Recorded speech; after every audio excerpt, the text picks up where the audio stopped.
Luc, chapitre 20. Un de ces jours-là, Jésus enseignait le peuple dans le temple et annonçait la bonne nouvelle.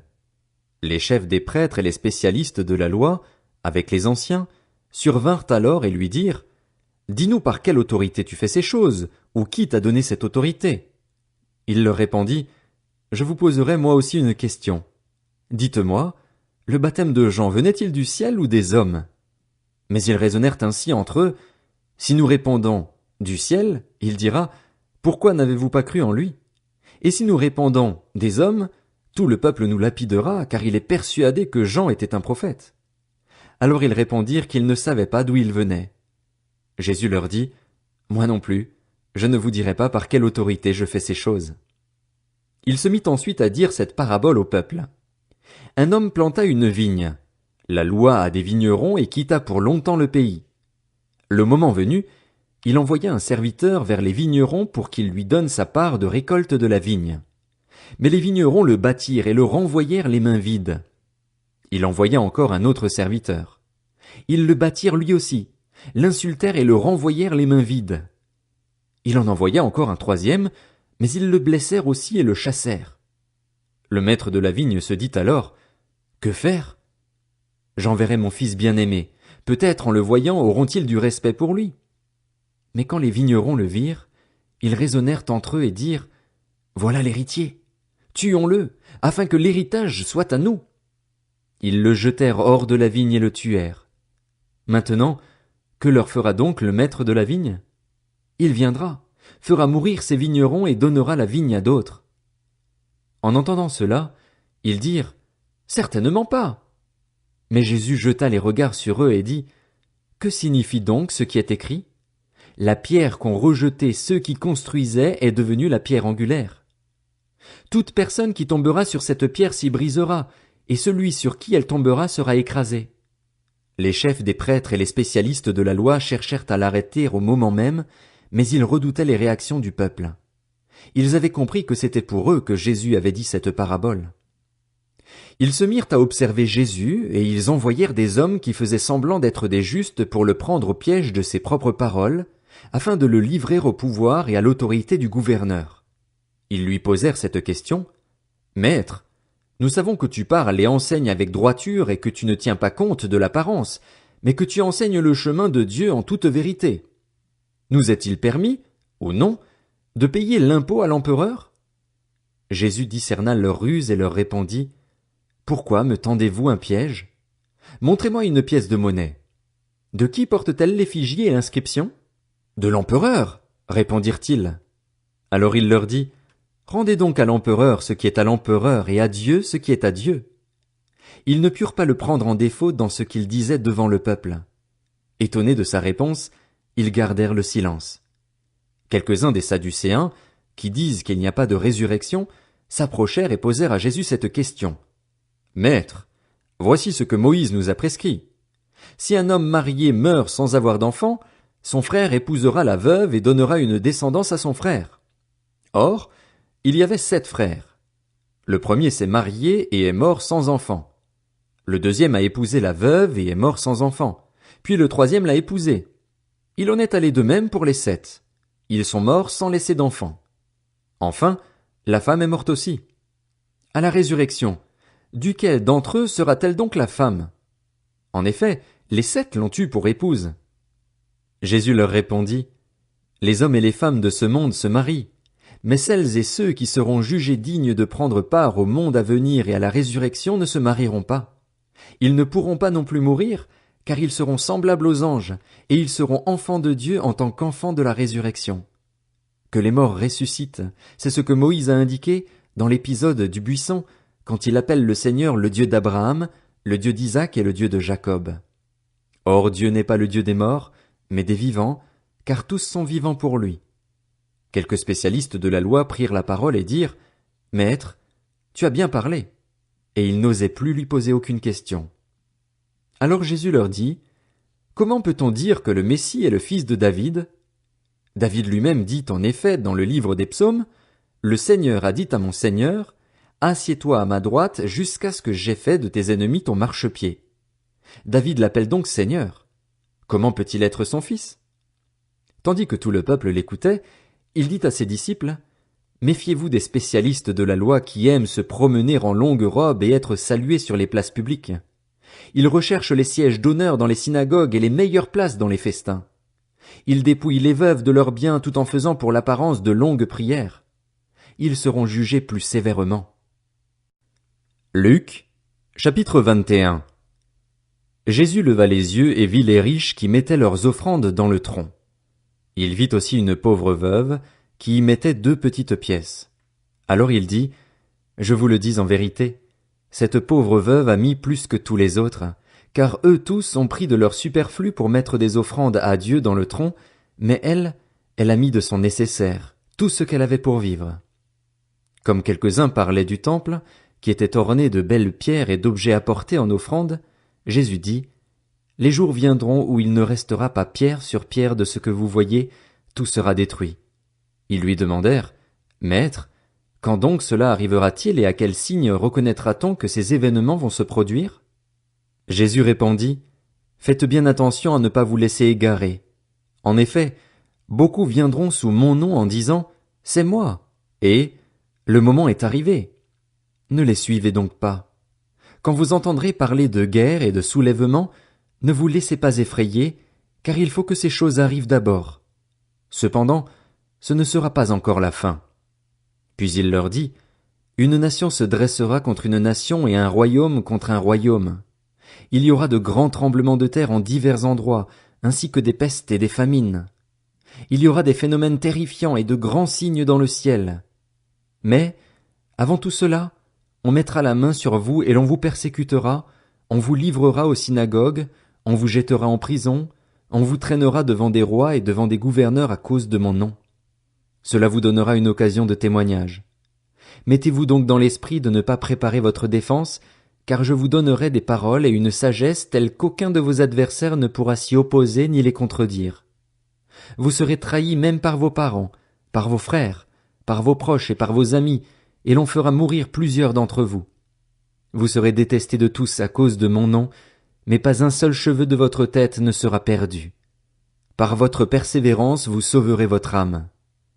Lorsque vous verrez Jérusalem encerclée par des armées, sachez que sa destruction est proche. Alors, que ceux qui seront en Judée s'enfuient dans les montagnes, que ceux qui seront à l'intérieur de Jérusalem en sortent, et que ceux qui seront dans les champs n'entrent pas dans la ville, car ce seront des jours de vengeance, où s'accomplira tout ce qui est écrit. Malheur aux femmes qui seront enceintes et à celles qui allaiteront durant ces jours-là, car il y aura une grande détresse dans le pays et de la colère contre ce peuple. Ils tomberont sous le tranchant de l'épée, ils seront emmenés prisonniers dans toutes les nations et Jérusalem sera piétinée par des non-juifs jusqu'à ce que la période accordée aux nations prenne fin. Il y aura des signes dans le soleil, dans la lune et dans les étoiles. Et sur la terre, les nations seront dans l'angoisse, épouvantées par le bruit de la mer et des vagues. Des hommes rendront l'âme de terreur dans l'attente de ce qui surviendra sur la terre, car les puissances célestes seront ébranlées.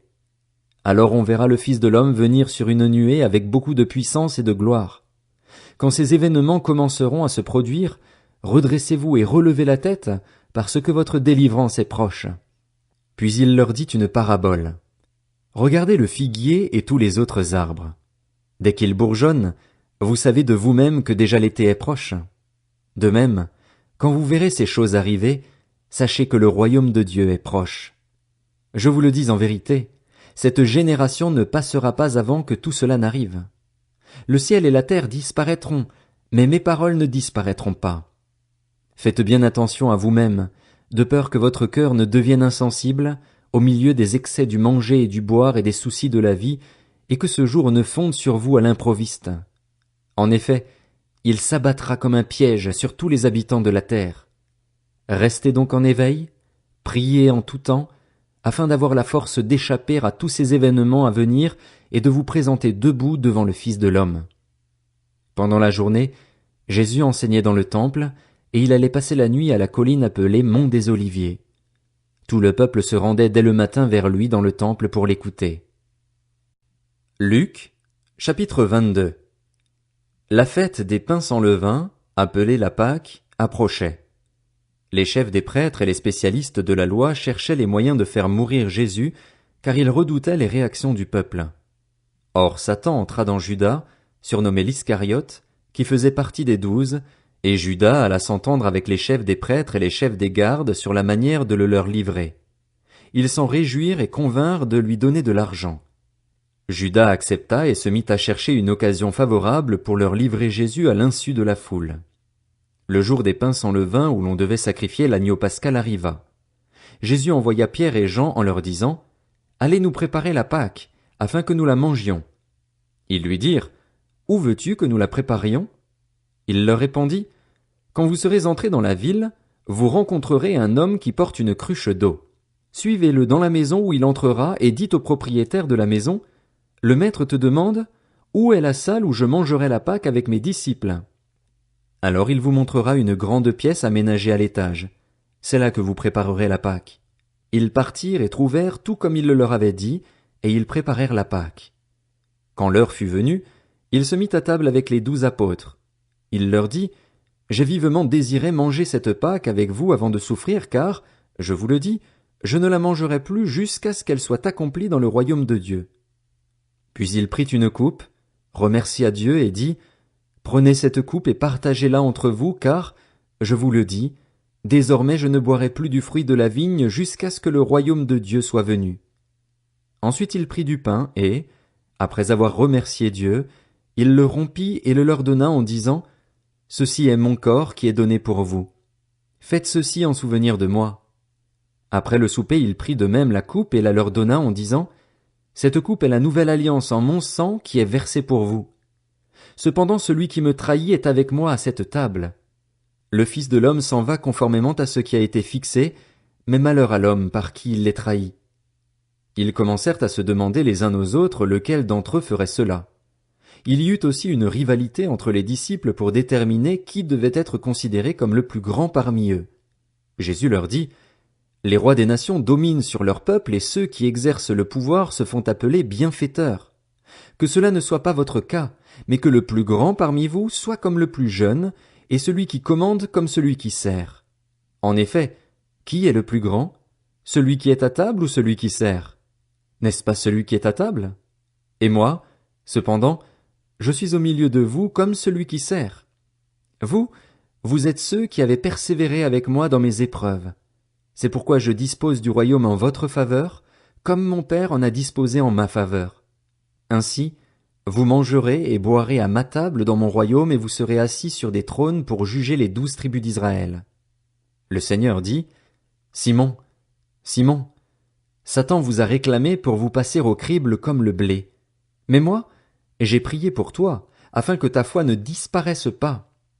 Et toi, quand tu seras revenu à moi, affermis tes frères. » « Seigneur, lui dit Pierre, je suis prêt à aller en prison avec toi, et même jusqu'à la mort. » Jésus dit, « Pierre, je te le dis, le coq ne chantera pas aujourd'hui avant que tu n'aies 3 fois nié me connaître. » Il leur dit encore, « Quand je vous ai envoyé sans bourse, ni sac, ni sandales, avez-vous manqué de quelque chose? » Ils répondirent, « De rien. » Il leur dit, « Maintenant, au contraire, que celui qui a une bourse la prenne, que celui qui a un sac le prenne également, et que celui qui n'a pas d'épée vende son vêtement et en achète une.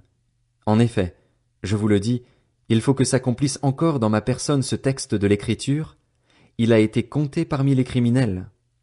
Et ce qui me concerne est sur le point de se réaliser. » Ils dirent, « Seigneur, voici 2 épées. » Il leur dit, « Cela suffit. » Il sortit et se rendit comme d'habitude au mont des Oliviers. Ses disciples le suivirent. Lorsqu'il fut arrivé à cet endroit, il leur dit, « Priez pour ne pas céder à la tentation. » Puis il s'éloigna d'eux à la distance d'environ un jet de pierre, se mit à genoux et pria en disant, « Père, si tu voulais éloigner de moi cette coupe. Toutefois, que ce ne soit pas ma volonté qui se fasse, mais la tienne. » Alors un ange lui apparut du ciel pour le fortifier. Saisi d'angoisse, Jésus priait avec plus d'insistance, et sa sueur devint comme des caillots de sang qui tombaient par terre. Après avoir prié, il se releva et vint vers les disciples, qu'il trouva endormis de tristesse. Alors il leur dit, « Pourquoi dormez-vous? Levez-vous et priez pour ne pas céder à la tentation. » Il parlait encore quand une foule arriva. Celui qui s'appelait Judas, L'un des 12 marchait devant elle. Il s'approcha de Jésus pour l'embrasser. Jésus lui dit, « Judas, c'est par un baiser que tu trahis le Fils de l'homme. » Voyant ce qui allait arriver, ceux qui étaient avec Jésus dirent, « Seigneur, devons-nous frapper avec l'épée ?» Et l'un d'eux frappa le serviteur du grand prêtre et lui emporta l'oreille droite. Mais Jésus prit la parole et dit, « Laissez faire, arrêtez !» Puis il toucha l'oreille de cet homme et le guérit. Jésus dit ensuite aux chefs des prêtres, aux chefs des gardes du temple et aux anciens qui étaient venus pour l'arrêter, « Vous êtes venus comme pour un brigand, avec des épées et des bâtons. J'étais tous les jours avec vous dans le temple et vous n'avez pas mis la main sur moi. Mais c'est maintenant votre heure et celle du pouvoir des ténèbres. » Après avoir arrêté Jésus, ils l'emmenèrent et le conduisirent dans la maison du grand prêtre. Pierre suivait de loin. Ils allumèrent un feu au milieu de la cour et s'assirent ensemble. Pierre s'assit au milieu d'eux. Une servante qui l'avait vu assis devant le feu et l'avait observé dit, « Cet homme aussi était avec lui. » Mais il le renia en disant, « Femme, je ne le connais pas. » Peu après, un autre le vit et dit, « Toi aussi tu fais partie de ces gens-là. » Et Pierre dit à l'homme, « Je n'en fais pas partie. » Environ 1 heure plus tard, un autre insistait, disant, « Certainement cet homme était aussi avec lui, car il est galiléen. » Pierre répondit, « Je ne sais pas de quoi tu parles. » Immédiatement, alors qu'il parlait encore, un coq chanta. Le Seigneur se retourna et regarda Pierre. Pierre se souvint alors de ce que le Seigneur lui avait dit, « Avant que le coq chante aujourd'hui, tu me renieras 3 fois. » Il sortit et pleura amèrement. Les hommes qui gardaient Jésus se moquaient de lui et le frappaient. Ils lui mirent un voile sur le visage et ils l'interrogeaient en disant, « Devine qui t'a frappé !» Et ils proféraient contre lui beaucoup d'autres insultes. Au lever du jour, le collège des anciens du peuple, les chefs des prêtres et les spécialistes de la loi se rassemblèrent et firent amener Jésus devant leur Sanhédrin. Ils dirent, « Si tu es le Messie, dis-le nous. » Jésus leur répondit, « Si je vous le dis, vous ne le croirez pas, et si je vous interroge, vous ne me répondrez pas et vous ne me relâcherez pas non plus. Désormais le Fils de l'homme sera assis à la droite du Dieu Tout-Puissant. » Tous dirent, « Tu es donc le Fils de Dieu ?» Il leur répondit, « Vous le dites, je le suis. » Alors ils dirent, « Qu'avons-nous encore besoin de témoignages? Nous l'avons entendu nous-mêmes de sa bouche. »